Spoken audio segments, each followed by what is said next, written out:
ರಾಜ್ಯಕ್ಕೆ ಭೇಟಿ ಕೊಡ್ತಾರೆ ಅನ್ನೋ ಮಾಹಿತಿ ನಮಗೂ ಬಂದಿರುವಂಥದ್ದು. ಅಧಿಕೃತವಾಗಿ ಇನ್ನೂ ಬರಬೇಕು, ಆದರೂ ಕೂಡ ಬಹುತೇಕ ಬರ್ತಾರೆ ಅನ್ನೋ ಮಾಹಿತಿ ಬಂದಿದೆ. ಹಾಗಾಗಿ ನಮ್ಮೆಲ್ಲ ಶಾಸಕರು, ಸಂಸದರ ನೇತೃತ್ವದಲ್ಲಿ ಅದಕ್ಕೊಂದು ಪೂರ್ವ ತಯಾರಿ ಆ ನಿಟ್ಟಿನಲ್ಲಿ ಚರ್ಚೆ ಮಾಡಬೇಕು ಅಂತೇಳಿ ಇವತ್ತು ಬಂದಿದ್ದೇನೆ. ಬೆಳಗ್ಗೆ ಮಂಗಳೂರಿನ ಪುತ್ತೂರಿನಲ್ಲಿ ಅಟಲ್ಜಿಯವರ 100ನೇ ಜನ್ಮ ಶತಾಬ್ದಿ ಹಂಗಾಗಿ ಒಂದು ಭಾವನಾತ್ಮಕ ಒಂದು ಕಾರ್ಯಕ್ರಮವನ್ನು ಕೂಡ ಅಲ್ಲಿ ಆಯೋಜನೆ ಮಾಡಿದರು. ಆ ಕಾರ್ಯಕ್ರಮನ ಮುಗಿಸ್ಕೊಂಡು ಈಗ ಉಡುಪಿಗೆ ಬಂದಿದ್ದೇನೆ. ಇಲ್ಲ, ಇನ್ನು ಜಿಲ್ಲೆಯ ಅಧ್ಯಕ್ಷರು ಮೇಲೆ ಶಾಸಕರು ಏನು ಚರ್ಚೆ ಮಾಡಿದ್ದಾರೆ ಅವ್ರ ಜೊತೆ ಚರ್ಚೆ ಮಾಡಬೇಕು ಅಂತಲೇ ಬಂದಿರುವಂಥದ್ದು. ಸಹಜವಾಗಿ ಪ್ರಧಾನಮಂತ್ರಿಗಳು ಭಾಳ ವರ್ಷಗಳ ನಂತರದಲ್ಲಿ ಉಡುಪಿಗೆ ಬರ್ತಾ ಇರೋದ್ರಿಂದ ಕಾರ್ಯಕರ್ತರಲ್ಲೂ ಕೂಡ ಉತ್ಸಾಹ ಇದೆ. ಜನಸಾಮಾನ್ಯರಲ್ಲೂ ಸಹ ಪ್ರಧಾನಮಂತ್ರಿಗಳು ನೋಡಬೇಕು ಅನ್ನುವ ಉತ್ಸಾಹ ಸಹಜವಾಗಿ ಇದ್ದೇ ಇರ್ತದೆ. ಹಾಗಾಗಿ ಎಲ್ಲ ಅಧಿಕಾರಿಗಳ ಜೊತೆಲೂ ಕೂಡ ಚರ್ಚೆ ಮಾಡಿ ರೋಡ್ ಶೋ ಬಗ್ಗೆನೂ ಕೂಡ ನಾವು ಚರ್ಚೆ ಮಾಡ್ತೀವಿ.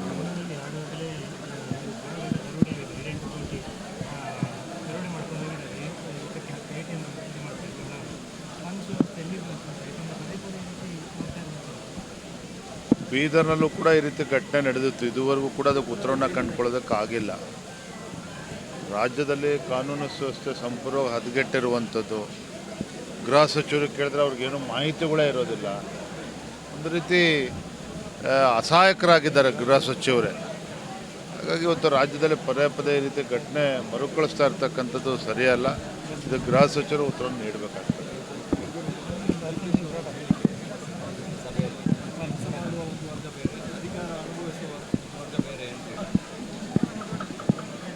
ಕಳೆದ 2-3 ತಿಂಗಳಿಂದ ಡಿ ಕೆ ಶಿವಕುಮಾರ್ ಅವ್ರ ಹೇಳಿಕೆಯನ್ನು ಗಮನಿಸ್ತಾ ಇದ್ದೇನೆ. ಭಾಳ ಮಾರ್ಮಿಕವಾಗಿ ಮಾತಾಡ್ತಾ ಇದ್ದಾರೆ.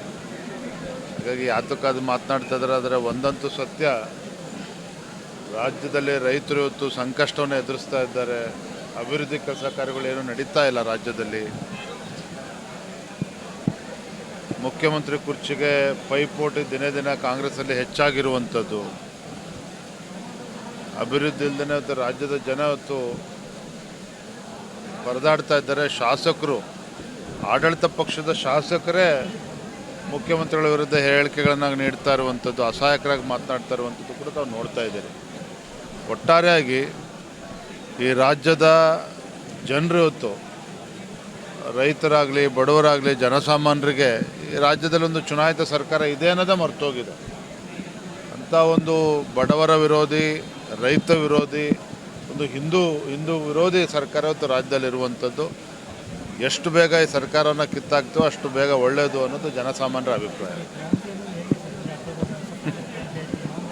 ಕ್ರಾಂತಿಗಳ ಬಗ್ಗೆ ಮಾತನಾಡ್ತಾ ಇರುವಂಥದ್ದು ಆಡಳಿತ ಪಕ್ಷದ ಸಚಿವರು, ಶಾಸಕರುಗಳೇ ಹೇಳಿಕೆಯನ್ನು ನೀಡಿರುವಂಥದ್ದು. ಅದಕ್ಕೆ ಅವ್ರುಗಳು ಉತ್ತರ ಕೊಡಬೇಕು. ಅಭಿವೃದ್ಧಿ ಬಗ್ಗೆ ಚರ್ಚೆ ಮಾಡ್ತಾ ಇಲ್ಲ. ಅಭಿವೃದ್ಧಿ ಕೆಲಸ ಕಾರ್ಯಗಳಿಗೆ ಆಸಕ್ತಿ ಇಲ್ಲ ಸರ್ಕಾರಕ್ಕೆ. ಇದು ಅವರು ಕ್ರಾಂತಿಗಳ ಬಗ್ಗೆ ಮಾತನಾಡ್ತಿರೋಂಥ ಅವರೇ ಅದಕ್ಕೆ ಉತ್ತರ ನೀಡಬೇಕು.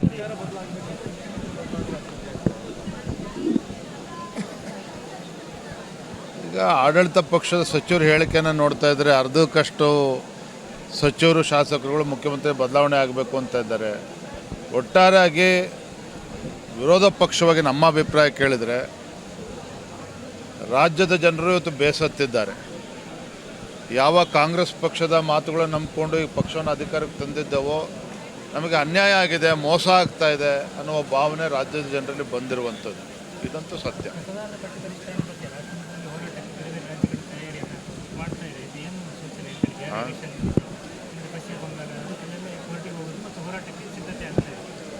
ಒಂದಂತೂ ಸತ್ಯ, ಬಿಹಾರ್ ಚುನಾವಣೆಯ ಫಲಿತಾಂಶದ ನಂತರದಲ್ಲಿ ಏನು ರಾಹುಲ್ ಗಾಂಧಿ ಅವರು ವೋಟ್ ಚೋರಿ ಅಂದ್ಕೊಂಡು ಬಿಹಾರ್ನಲ್ಲೂ ಕೂಡ ಪ್ರಚಾರವನ್ನು ಗಿಟ್ಟಿಸ್ಕೊಳ್ತಕ್ಕಂಥ ಪ್ರಯತ್ನ ಮಾಡಿದ್ರು. ಬಿಹಾರ್ ಚುನಾವಣೆಯ ಫಲಿತಾಂಶದ ನಂತರ ಒಂದು ರೀತಿ ಕಾಣೆ ಆಗಿದ್ದಾರೆ.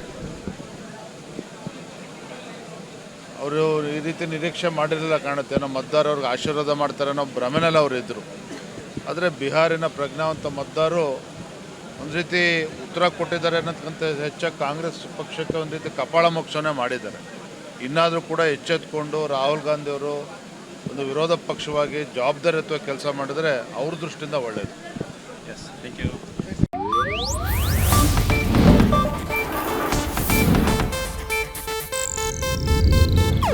ಇದು ಏಷ್ಯಾನೆಟ್ ನ್ಯೂಸ್ ನೆಟ್ವರ್ಕ್ ಪ್ರಸ್ತುತಿ.